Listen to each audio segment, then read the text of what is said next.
आशा करता हूँ आप सब बहुत अच्छे होंगे। मेरा नाम है सिद्धांत अग्निहोत्री। स्टडी ग्लोस पे आपका बहुत बहुत स्वागत है। तो क्या रेडिएशन लीक हो रहा है? कल अमेरिका ने जो बम मारा है, फोड़ दो, नाम ही है फोड़ दो, है ना, फोड़ दो तो फोड़ दिया। तो फोड़ दो पे जो बम मारा है, क्या उससे रेडिएशन लीक हो रहा है? तो आज हम इसकी बात करेंगे और मैं आपको बताऊंगा कि हम जैसे बम मार दिया तो न्यूक्लियर बम नहीं फट सकता क्या?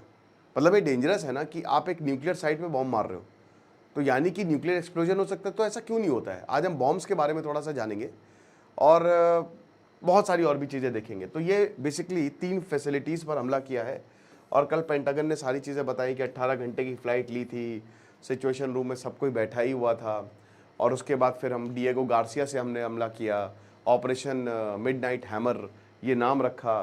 तो ये सब कुछ इन्होंने बताया है और उसके बाद डोनाल्ड ट्रंप के ऊपर फूलों की बरसात हो गई है। बोला कि देखिए जितने भी प्लेन अब सब ईरान की एयर स्पेस से बाहर आ गए हैं। वैसे भी ईरान ने एक भी मिसाइल फायर नहीं की थी, ठीक है ना। अब एक चीज़ ये, इस पर हालांकि मैं अलग लेक्चर लूँगा कि क्या पॉसिबिलिटी है कि इन्होंने जो है वो पूरा न्यूक्लियर ज़खीरा शिफ्ट कर लिया है। तो ये सब बोला है कि हमारे अमेरिकन वॉरियर्स को बहुत ही ज़्यादा बधाई। तो ये सब कुछ ख़त्म हो गया पूरा, मतलब दिखाया यहाँ पे सैटेलाइट से कि आखिरकार बंकर बस्टर बम अंदर गए कैसे और उसके बाद फिर क्या हुआ है। तो ये आप आराम से इसको पॉज करके देख लीजिएगा। और बता दूं कि हमारा जो कॉम्बो है चाणक्य नीति और पर्सनालिटी डेवलपमेंट, उसको आप अवेल कर सकते हैं। डिस्क्रिप्शन कमेंट बॉक्स में लिंक दिया है। 500 रुपये का भी ये दोनों मिल रहे हैं। तो अब दोस्तों क्या है कि एक डर ये है कि यार कहीं ऐसा ना हो कि एक रेडिएशन लीक हो जाए, इसका डर बना हुआ है। अब इस पर IAEA का क्या कहना है, बात करते हैं। तो सबसे पहले न्यूक्लियर एनरिचमेंट में कई बार बता चुका हूँ, फिर से बता देता हूँ। इसमें कुछ नहीं है, बस वही दही आपका मलाई से मक्खन निकालना, उसी को ही कहते हैं। तो मलाई आपकी है U-238, उससे U-235 निकालो। U-235 बेसिकली आपके बॉम्ब्स के लिए सबसे बेस्ट होता है, अनस्टेबल होता है ना। तो अब न्यूक्लियर इनरिचमेंट जो है, ये न्यूक्लियर वेपन को और सिविल न्यूक्लियर जो न्यूक्लियर पावर प्लांट्स होते हैं उसमें भी यूरेनियम यूज़ होता है। तो इन दोनों को डिफ्रेंशिएट करता है, ठीक है ना, कि न्यूक्लियर वेपन के लिए क्या होगा और civil nuclear power plant centrifuge अगर चलते रहते हैं। आपने जैसे मान लीजिए कि 20 से 30% तक आपने न्यूक्लियर इनरिच कर लिया, इनरिचमेंट हो गया, आपका यूरेनियम निकल आया। तो अब क्या है कि अब आपका बिजली बनाने भर का काम हो गया, तो आप सेंट्रीफ्यूज बंद कर देंगे। लेकिन अगर वो चलते रहेंगे तो चलते रहेंगे तो फिर वो इनरिच होता जाएगा। वही मथते रहो, जितना मथोगे उतना ही बढ़िया आपको मिल जाएगा। और एक टाइम पे आएगा जब 100% इनरिचमेंट हो जाएगा, मतलब अब मक्खन नहीं निकलेगा इसके बाद। तो अब वही है कि जब ऐसा बात आती है तो फिर आप न्यूक्लियर बॉम्ब या एटम बॉम्ब बना सकते हो। और 60% तक भी अगर आप इनरिच कर लो तो भी आप बॉम्ब बना सकते हो, ठीक है, उस इंटेंसिटी का नहीं, बट तो भी आप बॉम्ब बना सकते हो। तो ये हाई एनरिच्ड होते हैं यूरेनियम न्यूक्लियर वेपन और एक low enriched uranium civil power plant. ये थोड़े से ही, क्योंकि यूरेनियम है, ये रेडियो एक्टिव मटेरियल है और इसमें आपको इतनी एनर्जी मिलती है, मतलब आप ये मान के चलिए कि जैसे अब यूरोपियन नेशंस है वो न्यूक्लियर पावर प्लांट्स पे चल रहे हैं, जापान न्यूक्लियर पावर प्लांट्स पे चल रहा है, हम कोयले पे चल रहे हैं। तो एक तो इसमें आपके इन्वायरमेंटल डैमेज बिल्कुल नहीं होता है, जीरो इन्वायरमेंटल डैमेज होता है, ठीक है ना। तो इसीलिए जीरो कार्बन जाना है तो जितना हो सके आप न्यूक्लियर एनर्जी की तरफ जाओ। अब ये न्यूक्लियर एनर्जी देता है यही IAEA, ठीक है ना। आप NPT साइन करिए, बाकी ये टेक्नोलॉजी ये सब देंगे आपको बिजली बनाने के लिए, बट ये सुनिश्चित करते हैं कि आप बिजली ही बनाओ, बम ना बना लो। तो ईरान, नॉर्थ कोरिया, इजराइल, इन सब ने बम बना लिया, ठीक है। तो यही चीज़ है, अब ईरान और नॉर्थ कोरिया ने तो NPT साइन की थी। तो यूरेनियम जो होता है वो U-238 और U-235 के फॉर्म में मिलता है। U-235 U-238 के पहले में ये हैवी होता है, ये स्टेबल होता है। अब बहुत लोग बोलते हैं कि यूरेनियम 238 का कोई काम नहीं है। अरे मेरे भाई, ये ज़्यादा स्टेबल है, ज़्यादा एबंडेंट है, ये आपको आसानी से मिल जाएगा और ये बिजली बनाने में यूज़ हो जाता है। लेकिन ये जब बॉम्ब बनाओगे ना तो U-235 यूज़ होगा। और आपको पता है कि ये टूटता है बेरियम और क्रिप्टॉन में, और उसके बाद 3 न्यूट्रॉन, मतलब ये लगातार मल्टीप्लाई होते रहते हैं, चेन रिएक्शन।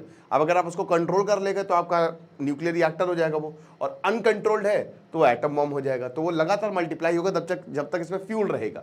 तो इसमें बहुत भयानक एनर्जी रिलीजिंग प्रॉपर्टीज होती है, राइट।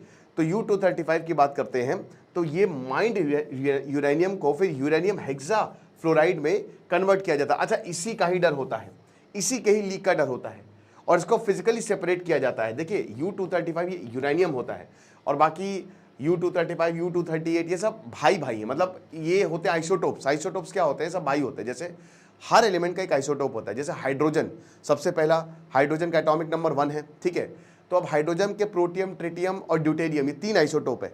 और आपको बता दूं, जैसे हम तो H2O पीते हैं ना, पानी पीते हैं, इसी का एक आइसोटोप D2 होता है, इसको हैवी वाटर कहते हैं। ये न्यूक्लियर रिएक्टर में यूज होता है ताकि कंट्रोल की जा सके रिएक्शन को। तो अब क्या होता है ना कि ये ड्यूटेरियम आइसोटोप मतलब होते हैं कि same atomic number but different mass number, ठीक है ना। मतलब एटॉमिक नंबर कॉम्पोजिशन सेम है, ठीक है, तो भाई खड़े हुए हैं लेकिन उनका जो बॉडी स्ट्रक्चर है वो अलग होगा। ओके, तो जैसे मान लीजिए कि अगर बहुत तेज दौड़ना है तो हल्के वाले भाई को बुला लिया, लड़ाई करनी है तो भारी वाले भाई को बुला लिया। तो ये ऐसे ही कुछ यहाँ पे आपको देखने को मिलता है। तो 2 कॉमन मेथड्स होते हैं यूरेनियम एनरिचमेंट के, एक तो गैसेस डिफ्यूजन होता है और एक सेंट्रीफ्यूगेशन होता है। सेंट्रीफ्यूगेशन सबसे बेस्ट मेथड होता है, इससे आसानी से आपका न्यूक्लियर एनरिचमेंट जो है वो हो जाता है। तो वही चीज़ें, ये सब मैं आपको बता ही चुका हूँ।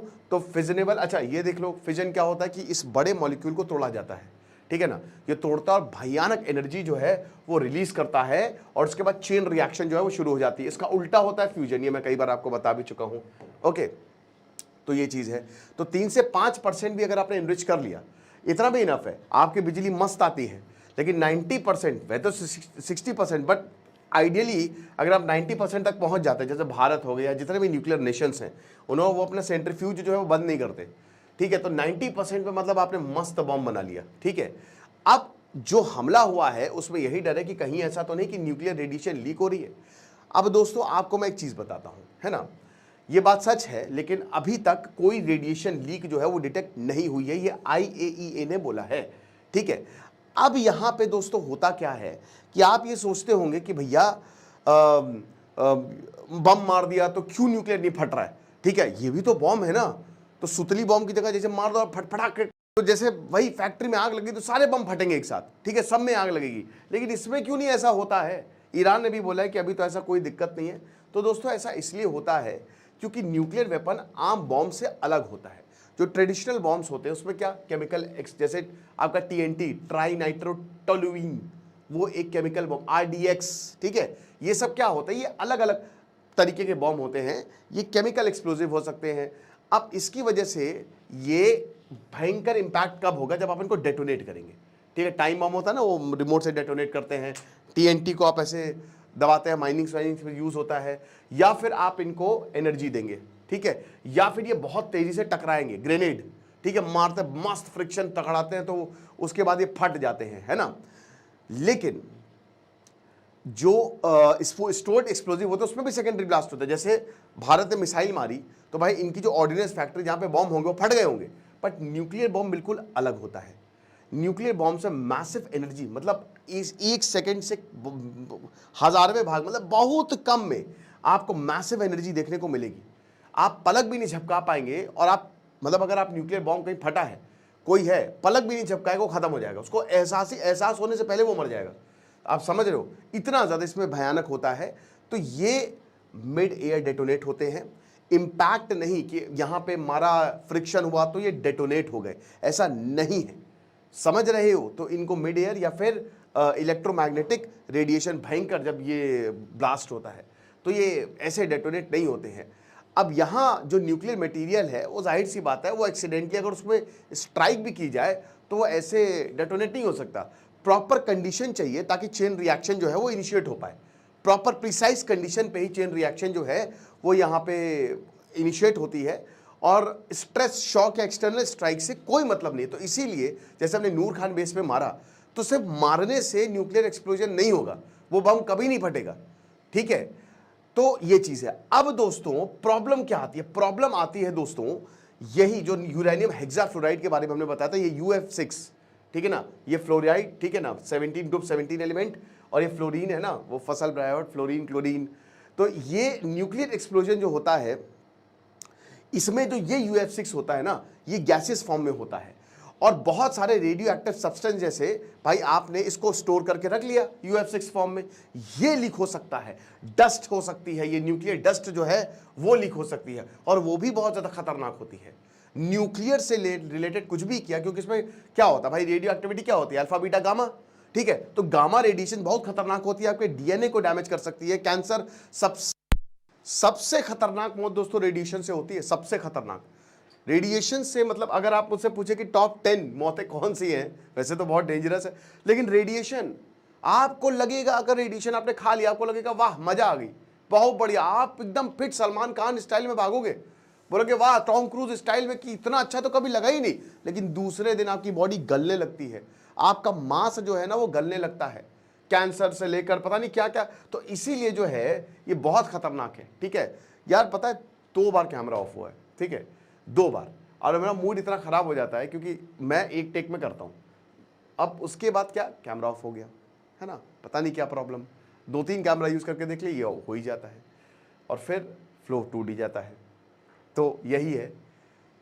तो अब यहाँ पे जैसे अब चेरनोबिल 1986 में 1986, आप देखिए चेरनोबिल में जब हुआ न्यूक्लियर लीक, अब चेरनोबिल में तो ऐसा था ना कि न्यूक्लियर डस्ट जब हटाई जिन्होंने, उनको पता था हम कभी वापस नहीं आने वाले। रशिया को सलाम भाई, उनके कोयले की खदान वालों को ले गए थे, 120 लोगों को पता था कि हम मरेंगे, हम वापस नहीं आने वाले, लेकिन फिर भी उन्होंने दुनिया के लिए किया ये, वरना ये पूरी दुनिया में न्यूक्लियर रेडिएशन फैल जाता। ये राष्ट्रवाद है रशिया का।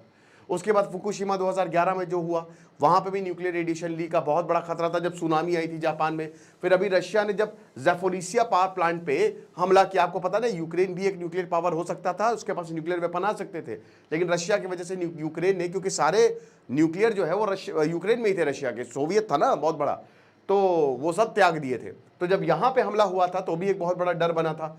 लेकिन अच्छी बात यह है, अभी नूर खान एयरबेस में भी बोला था, बोरॉन प्लेन्स जो है वो देखिए कहते, देखिए ये मैं एकदम इसे डिनाई नहीं करूंगा कि हुआ होगा नूर खान बेस पे, क्योंकि ये चीज़ें बताई नहीं जाती ताकि पैनिक ना हो, ये चुपचाप जाके चीज़ें सेटल कर दी जाती हैं। अब IAEA ने कंफर्म तो किया है कि कोई रेडिएशन लेवल जो है वो अभी तक नई रिपोर्ट की, ईरान ने भी बोला है कि कोई रेडिएशन नहीं है, पब्लिक हेल्थ को कोई नुकसान नहीं पहुंचेगा। अब कितना सच है कितना नहीं पता नहीं, बट क्योंकि IAEA कंफर्म कर रहा है तो हम इस पर काउंट कर सकते हैं। और अगर मान लीजिए थोड़ा बहुत हो भी, स्टिल IAEA ये कह रहा है तो वो जाके काम अपना कर देगा, तो डरने की सच बात नहीं है। लेकिन फिर भी अब रशिया भी कह रहा है कि भाई हम अपना न्यूक्लियर बॉम्ब देंगे, अब देखते हैं क्या होता है। बाकी आप हमारे कोर्स को अवेल कर सकते हैं, डिस्क्रिप्शन कमेंट बॉक्स में लिंक दिया है। Thank you so much.